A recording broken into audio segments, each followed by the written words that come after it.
Fala, galerinha do terceiro ano, beleza? Como é que vocês estão? Espero que estejam bem. Bom, hoje nós vamos dar seguimento às nossas videoaulas, falando um pouquinho sobre a aula 6 do livro de filosofia. Estou com o meu livro aqui, a gente vai falar um pouquinho sobre este capítulo, juízo moral e utilitarismo, ok? Bom, nesse capítulo a gente vai estar entrando um pouquinho naquele diálogo, naquele debate que fizemos no nono ano, principalmente, sobre juízo moral, né? A questão da moral como um dever. E aí falamos diretamente do grande filósofo alemão Immanuel Kant. Mas antes da gente começar a falar sobre essa questão de Immanuel Kant, também lembro que no final desse capítulo vamos falar sobre o utilitarismo em Jeremy Bentham e Stuart Mill, outros dois filósofos que tinham uma linha de pensamento diferentes da linha moral, da conduta moral ao qual Immanuel Kant defendia, né? A qual Immanuel Kant defendia. Bom, Immanuel Kant, ele foi um dos grandes filósofos da história. Ele foi um importante filósofo que traz aí uma teoria sobre a ética. E essa teoria sobre a ética, ela é fundada diretamente dentro do conceito de juízo moral. Bom, é importante que a gente entenda que existem tipos de juízo, né? O juízo de fato e o juízo de valor. O juízo de fato, a gente pode falar que é aquele diretamente ligado a algo que vem acontecendo. Por exemplo, hoje, o livro traz como exemplo, né, a questão do calor. Então, hoje faz calor. Se a gente tiver em um dia em que está fazendo calor e a gente afirme isso, esse seria então um juízo de fato. É um fato que aquele dia está fazendo valor. Mas dentro deste fato, nós podemos considerar um juízo de valor. Nós podemos falar então que dias de calor, por exemplo, são dias mais agradáveis, na minha concepção. E esse então seria um juízo de valor. Eu estou dando valor a um fato que está ocorrendo, ok? Então, quando a gente fala de juízo de fato, nós falamos de algo que ocorre de verdade.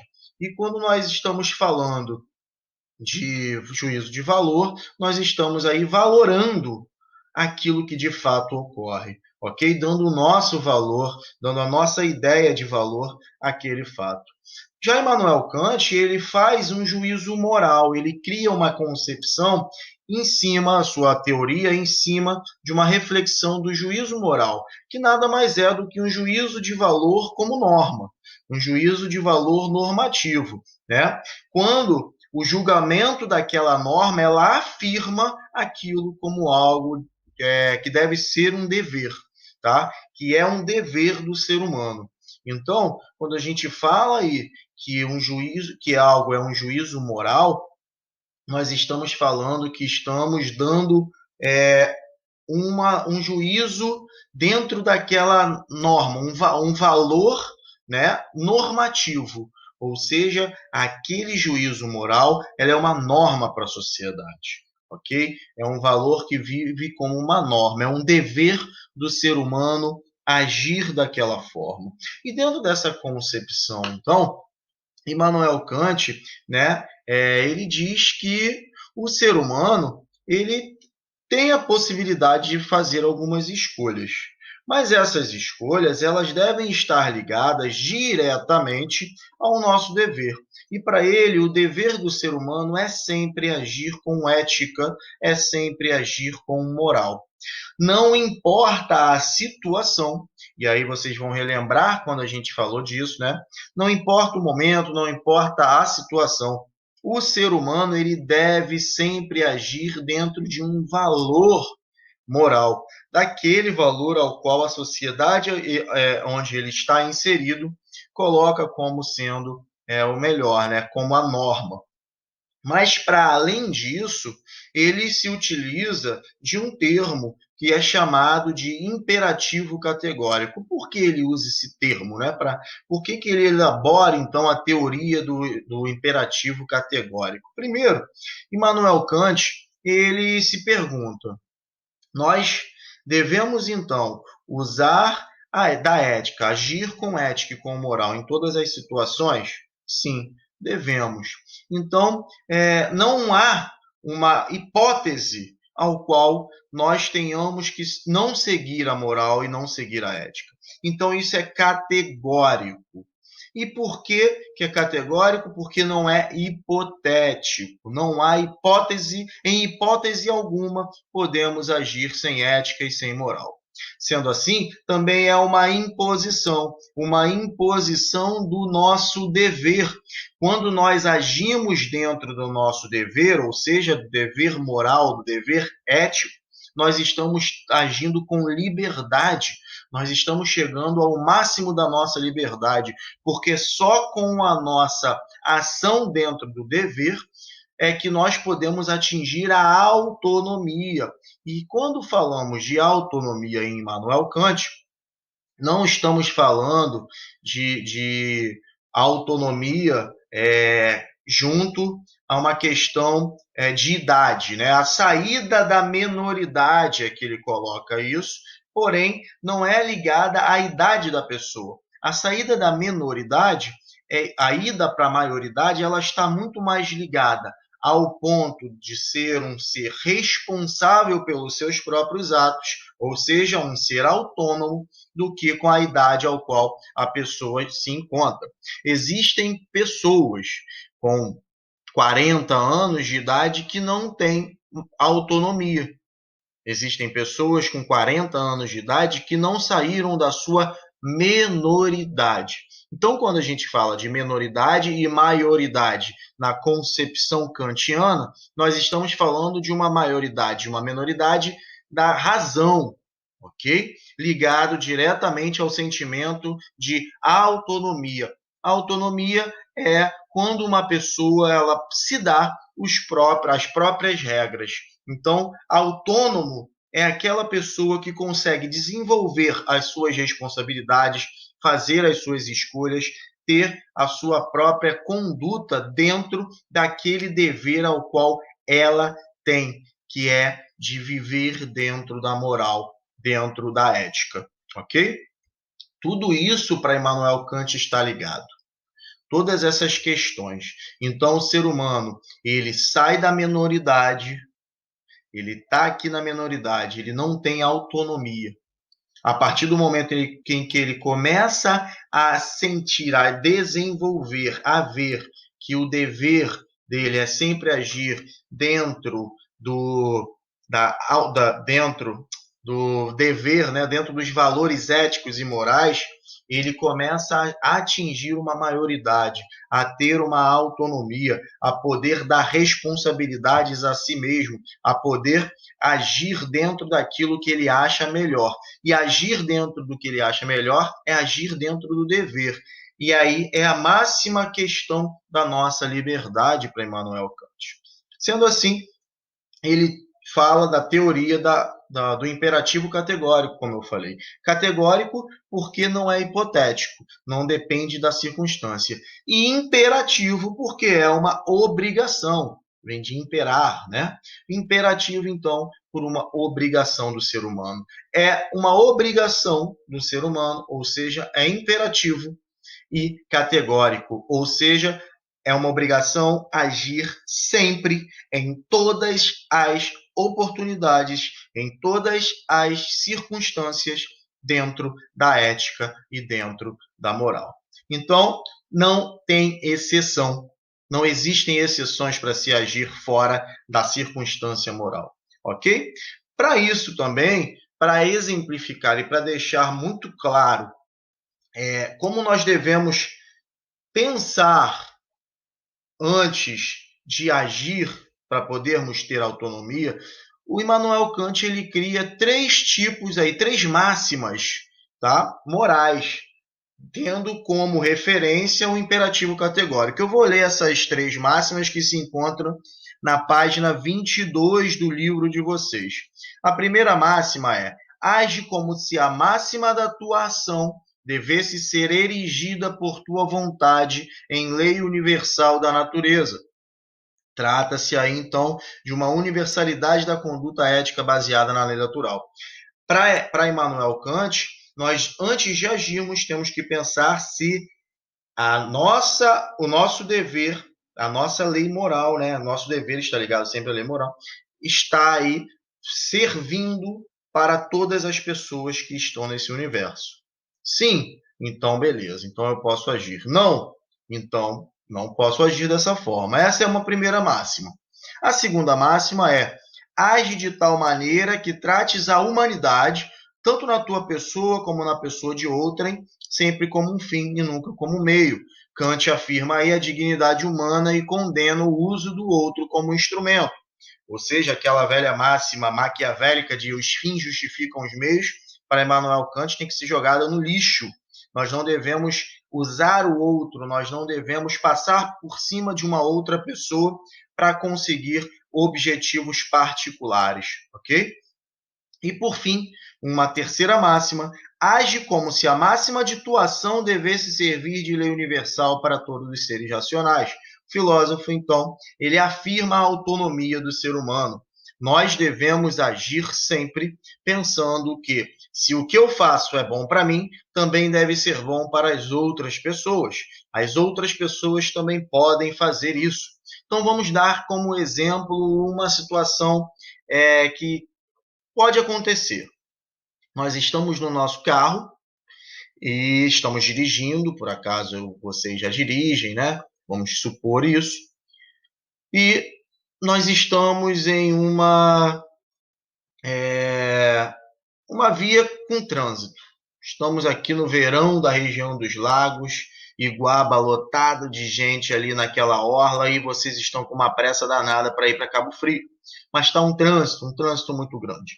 E aí vocês pensam: eu vou pegar a pista do acostamento que está vazia e vou me embora.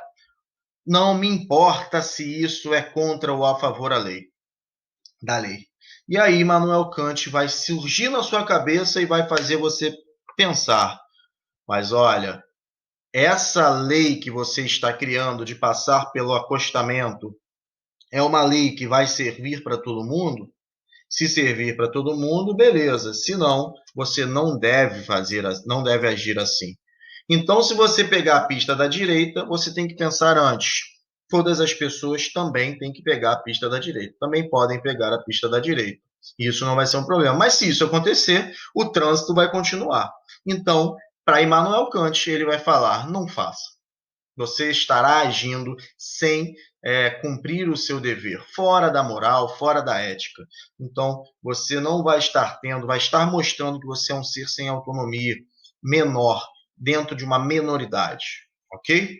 Immanuel Kant, ele traz essa concepção, né, muito clara para a gente de que, e é o que tem que ficar na cabeça de vocês. Para Immanuel Kant, nós devemos sempre agir dentro da ética, dentro da moral, das regras, das normas, né, do juízo moral que existe, ou seja, o juízo de valor normativo, aquele juízo de valor que serve como norma para a sociedade ao qual você está vivendo, ok? Não podemos agir sem ética e sem moral na concepção de Immanuel Kant. Esse é o primeiro ponto desse capítulo. No segundo ponto, que aí nós entramos no utilitarismo, né, é uma vertente que pensa o contrário dessa ideia kantiana. A ideia de Kant de que devemos agir sempre com ética e com moral, ela é colocada de lado pelos utilitaristas. E os principais utilitaristas são Jeremy Bentham e Stuart Mill. Jeremy Bentham, um filósofo inglês, Stuart Mill, um filósofo também inglês, mas de épocas um pouco aí diferentes, tá? O Stuart Mill um pouco mais novo do que o Jeremy Bentham, e ele chega para tentar consertar o que o Jeremy Bentham falou, não se desfazendo do que Jeremy Bentham falou, mas tentando ajeitar um pouco e elucidar por vez a ideia da felicidade, da ética e da moral para o utilitarismo. Então vamos lá. Se para Kant nós devemos sempre agir com ética e com moral, os utilitaristas eles pensam que a vida ela não precisa ser sempre essa regra de fazer o certo e ponto. Por quê? Porque o utilitarismo é uma vertente filosófica que coloca o prazer humano, a ideia de prazer humano, de felicidade humana, como utilidade, o nome já diz, né? Utilitarismo, como a utilidade. Então, nós devemos buscar a nossa felicidade. E para buscar a nossa felicidade, isso depende das ações que nós teremos. E nem sempre uma ação ética, uma ação moral, é uma ação que vai nos fazer feliz. Aquilo pode nos fazer mal. Então, não necessariamente precisamos fazê-lo. Esse é o ponto que Jeremy Bentham traz. Jeremy Bentham, ele se move pelo princípio do cálculo da maior felicidade. Nós podemos chamar de cálculo felicífico. É um nome um pouco difícil, mas para ele, todas as vezes que nós formos agir, nós devemos ter um raciocínio mental, obviamente muito rápido, se aquilo que nós estamos fazendo vai ser feliz, vai nos fazer feliz, vai nos trazer felicidade, ou se vai nos trazer tristeza. Se aquilo que a gente está fazendo vai nos trazer felicidade, tudo bem, não há problema se fizermos.